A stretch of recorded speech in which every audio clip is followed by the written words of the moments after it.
Edniel Parosa naman, nasa may Antipolo. Kumusta naman dyan sa Antipolo? Pupunta ka ba ng hinulugang taktak, Edniel?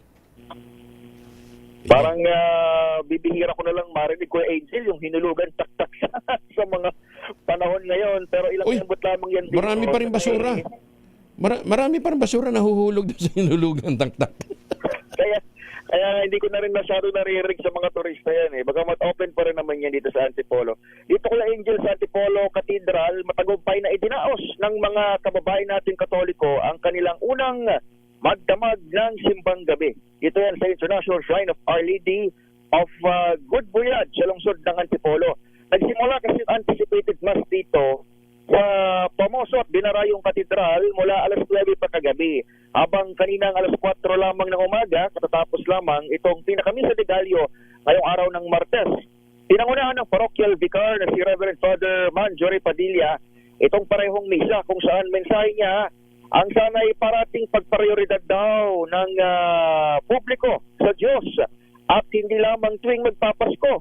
Dito sa labas ng katedral kung saan aabot ang dami ng mga nakikinig sa misa. Nagpatupad ng one-way traffic scheme at one-side parking ang Office of Public Safety and Security ng Antipolo habang may deployed ding ambulansya ang barangay at sariling outpost ng Philippine National Police. Nakausap natin si Sir Glenn Mandal, Supervisor ng Antipolo OPSS na personal na nangangasiwa ng seguridad dito. Sabi niya naging mapayapa yung anticipated mass at itong misa de Gallo ngayon mismong madaling araw. Pakinggan natin siya. Wala ho tayong reported na untoward incident. Peacefully naman po. Tsaka sisikapin po ng City Government ng Antipolo na simula December 16 hanggang sa matapos ang event ng Antipolo Cathedral ay wala ho tayong magiging problema.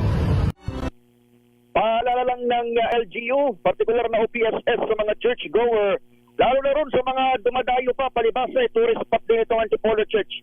Bawal pumarada dito sa tapat ng grounds ng simbahan, lalo na kapag ongoing yung misa.